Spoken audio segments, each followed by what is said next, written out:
నిన్నంత తేలిగ్గా వదిలిపెట్టడానికి కాదు నేను ఇక్కడికి వచ్చింది. ఇక్కడ ఏమిటో జరుగుతోందని మాకు రిపోర్ట్ వచ్చింది. అసలేం జరుగుతోంది ఇక్కడ? ఏం జరుగుతోందో మర్యాదగా చెప్పండి. రండి సార్, ఈ కుర్రాడు అరగంట నుంచి నా దుంప తెంపేస్తున్నాడు. అబద్ధం సార్, నేను చాలా చిన్న పిల్లాన్ని. ఏమిటేమిటో అడుగుతోంది, అసలు అవేమిటో కూడా నాకు తెలియటం లేదు. అబద్ధం సార్, నన్నే నాన్న అల్లరి చేస్తున్నాడు. పసిపిల్లవాడు, పైగా మేలు బగారులాగా తడతడ మెరిసిపోతున్నాడు. అలాంటి వాడిని పట్టుకుని ఆలోచిస్తున్నాడంటావా? లేదు సార్. నమ్మకం సార్, నా కోసం ట్రై చేస్తుంది. ఇమ్మోరల్ యాక్ట్ కింద నిన్ను మూసేస్తున్నాను. వీల్లేదు, నేను ఫోన్ రౌడీని పిలుస్తున్నావు సార్. Correct correct. మీ పేరు? మాధురి. పిచ్చిదానా, పోలీసు వాళ్ళ చేతుల్లో పడిన తర్వాత మాధురి మిగలదు, ఉట్టే మా మిగులుతుంది. పద. ఒక్క వికెట్ పడిపోయింది.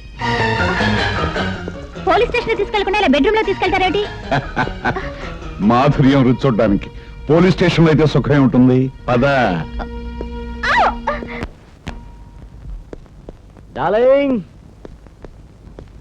నమస్కారం బావగారు.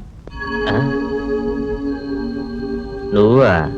ఎక్కడున్నావేంటి? అవును, కూటి కోసం కోటి వేషాలు వేయాలన్నారు పెద్దలు. అక్క కాపురం కోసం ఈ వేషం వేశాను. మాటలు బాగానే నేర్చావే. కామంతో కళ్ళు మూసుకుపోయిన వాడికి వెనక ముందు ఏమీ కనిపించవు. ఎవరి గురించి అంటున్నావు? మీ గురించే. డౌట్ గా ఉంటే ఒకసారి ఆ కిటికీ తలుపు తోసి చూడండి. ఏముంది అక్కడ? చిన్న పిల్లవాడిని నేను చూస్తే కళ్ళు పోతాయి, చెప్తే నోరు పడిపోతుంది.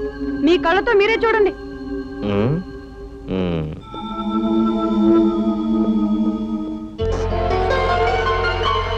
మీ కేసు కాలు కావాలన్నా ఇస్తాను, నన్ను మాత్రం కేసులో ఇరికించకండి. మరి నిన్నుంచుకున్న శ్రీధర్ గారు ఏడుస్తాడేమో. వాడి బొంద, వాడు నా కాళ్ళ దగ్గర బొచ్చు కుక్క. మాధురి, ఎంత నంగనాచివే నిన్ను! చెయ్యెత్తుతున్నావేమిటి? నేనేమన్నా నీ పెళ్ళాననుకున్నావా? గంట క్రితం వరకు నీ కీపు, నేను ఒప్పుకుంటే ఈ క్షణం నుంచి నా కీపు. ఏమే? అవునండి. ఏమే, స్టోరీ నువ్వు చెప్తావా, నన్ను చెప్పించమంటావా?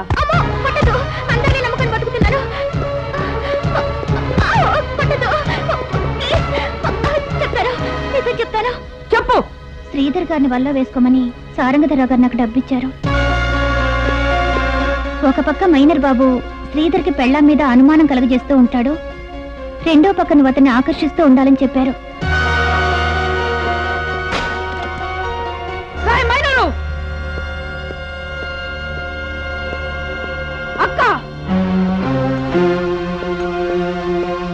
ఇదిగో అక్క, నీ కాపురంలో నిప్పులు పోసిన వాడు, నీ జీవితాన్ని నాశనం చేసిన వాడు, ఒక రావణుణ్ణి ఇంకో కీచుకుని శిక్షించినట్టు శిక్షించు.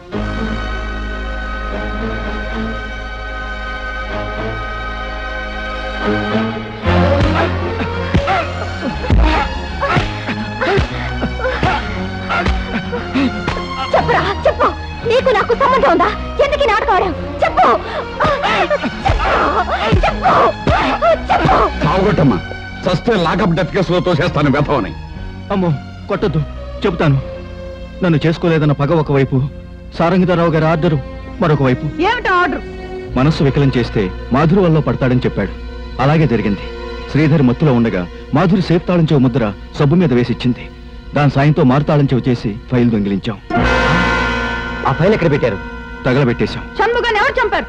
సారంగధరరావు. రండి ఆఫీసర్ గారు, రండి, కూర్చోండి. నేను వచ్చింది మీతో స్వాగతాలు చెప్పించుకోవడానికి కాదు. శ్రీధర్ దగ్గర మీరు తీసుకున్న ఫైల్ తిరిగి తీసుకెళ్ళడానికి వచ్చాను. ఆ ఫైల్ హూషికాకి నేనే తగలబెట్టేశాను. తగలబెట్టినంత మాత్రాన్ని ఈ కేసు నుండి బయటపడతావు అనుకోక సారంగధరరావు. సాక్షులందరినీ కోర్టుకు పిలిపించి నిన్ను ఉరికమ్మ వెక్కిస్తాను. అంతవరకు నువ్వు బతికుంటే కదా.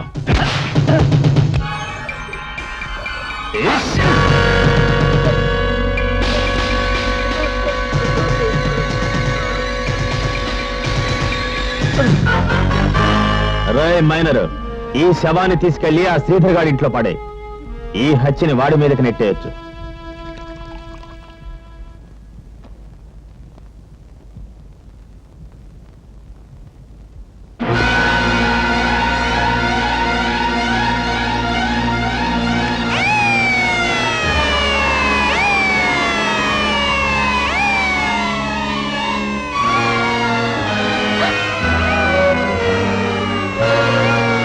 శవం దగ్గర భర్తను చూసి మీ బావే హత్య చేశాడనుకుంది మీ అక్క.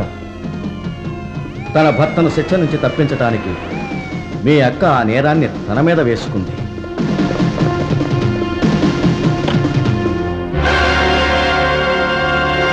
చంద్రం, ఇప్పుడే వీళ్ళందరినీ పోలీస్ స్టేషన్కి తీసుకెళ్లి వీళ్ళ స్టేట్మెంట్లో రికార్డ్ చేస్తాను.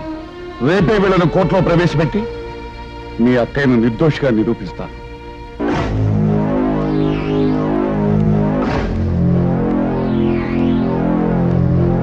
త్వరగారికి దండం పెట్టండి. ఎవడికి రా దొర? బానిస బతుకు బతికే నీకు దొర. ఎందుకు పిలిచావు? రాజీ కొద్దామని. పెనిమిటి ప్రాణాలు తీసిన వాడితో రాజీ బేరాలాడతాననుకున్నావా? పోనీ ఓడిపోయినని ఒప్పుకుంటాను. అది నీ రాజకీయపు ఎత్తుగడ. కాదు, రేపు కోర్టులో మిమ్మల్ని పిలిచి ఆ సిబిసిఐడి ఆఫీసర్కి ఏం చెప్పారని అడుగుతారు. అప్పుడు నా పేరు చెప్పకూడదు, మైనర్ బాబు పేరు చెప్పాలి. వాడు మీ భూములు మీరు సాగు చేసుకోకుండా అడ్డుపడుతున్నాడని చెప్పాలి. అప్పుడు ఎవరి పేరు మీద ఉన్న భూములు వాళ్ళకే వదిలేస్తాను. వేసేయండి దాన్ని. తాంబూలాలు వేసి వేసి మొద్దుబారిన నీ నాలిక గతి తప్పుతుందేమో గాని పేదవాళ్ళకి అది చేత కాదు. ఎవడ్రా నువ్వు? అయిన వాళ్ళకి చంద్రుణ్ణి, కాని వాళ్ళకి బాలచంద్రుణ్ణి. ఓరి పిల్ల వెధవా, నీ గురించా మా వాళ్ళు ఇంత కంగారు పడింది? పిసికేస్తే పిడికిడైపోతావు. తన దగ్గరకు వచ్చిన చిన్ని కృష్ణుణ్ణి కంసుళ్లాగా కారు కూతులు కూసి కాళ్ళు చేతులు వెరకొట్టుకోకు.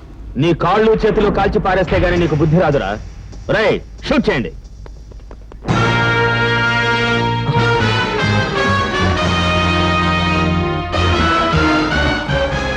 చూసావా సారంగధర్రావు, ఇప్పుడు నిన్ను కాల్చి పారేస్తే కాపాడేదా?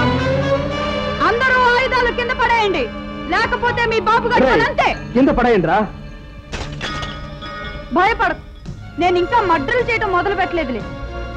భూ పోరాటంలో ఎంతో మంది పేదవాళ్ళని చంపించావు. తల చెడిన ప్రతి ఆడది నీ తల నరకటానికే ఎదురు చూస్తోంది. ఖబర్దార్, పేదవాళ్ళు ఆయుధాల్ని పట్టే రోజు దగ్గరలో పడిందని గుర్తుపెట్టుకో. కోర్టులో మైనర్ బాబు మాధురి నోరు విప్పితే నీ భూ భాగవతం హత్యల భాగవతం రెండు బయటపడతాయి. రోజులు లెక్క పెట్టుకో. భర్త నేరం చేశాడని భ్రమపడి ఆ నేరాన్ని అంగీకరించి చట్టాన్ని న్యాయస్థానాన్ని తప్పుదోవ పట్టించడం నేరం అని తెలుసా? ఆందోళనలో నేను ఆ నేరం చేశానని అంగీకరించాను. యువరానా, అసలు నేరం ఎవరు చేశారో షణ్ముగం హత్యకు ప్రత్యక్ష సాక్షులైన మాధురి మైనర్ బాబులు ఎస్ఐ ఛత్రపతి గారికి ఇచ్చిన వాంగ్మూలం పరిశీలించండి.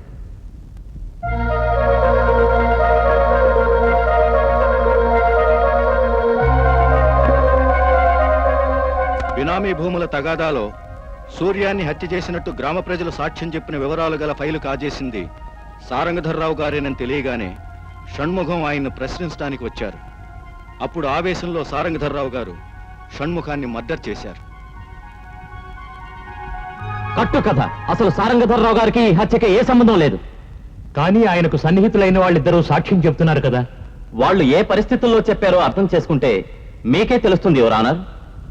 మీరు పోలీస్ స్టేషన్లో నిజం చెప్పారా, అబద్ధం చెప్పారా? అబద్ధం చెప్పాం. ఎందుకు చెప్పారు? పోలీసులకు భయపడి. పోలీసులంటే ప్రతి వారికి బంతులా తయారయ్యారు యువరానా.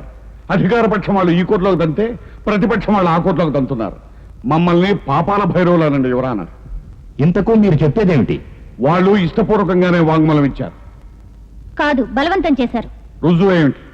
చూడండి యువరానా, ఆడదానని కూడా చూడకుండా సిగరెట్లతో ఎలా కాల్చారో.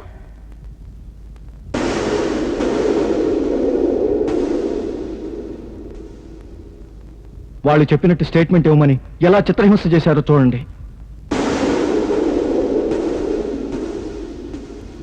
ఏమంటారు ఛత్రపతి గారు? ఐఎమ్ సారీ యువరానా, వాళ్ళు మిమ్మల్ని ధృతరాష్ట్రుణ్ణి చేశారు. పోలీసుల బెదిరింపుల వల్ల మీరు అలా చెప్పారే కానీ అసలు ఈ కేసులో మీరు సాక్షులు కాదు, అవునా? నేను సాక్షినే యువరానర్. కోర్టులో ఉన్నాను కాబట్టి ధైర్యంగా నిజం చెప్తున్నాను. తన భార్య శీలం మంచిది కాదన్న అనుమానంతో జూనియర్ ఆఫీసర్ శ్రీధర్ నాతో అక్రమ సంబంధం పెట్టుకున్నాడు. నన్ను పోషించడానికి డబ్బు కోసం ఆ ఫైల్ ఎక్కడో అమ్మేశాడు. అతని ఇంట్లో మేమిద్దరం ఉండగానే ఎంక్వైరీ కోసం షణ్ముగం వచ్చాడు. ఆవేశంలో శ్రీధర్ అతన్ని చంపేశాడు. శ్రీధర్ మీద కేసు పుటప్ చేయండి, అతన్ని కస్టడీలోకి తీసుకోండి.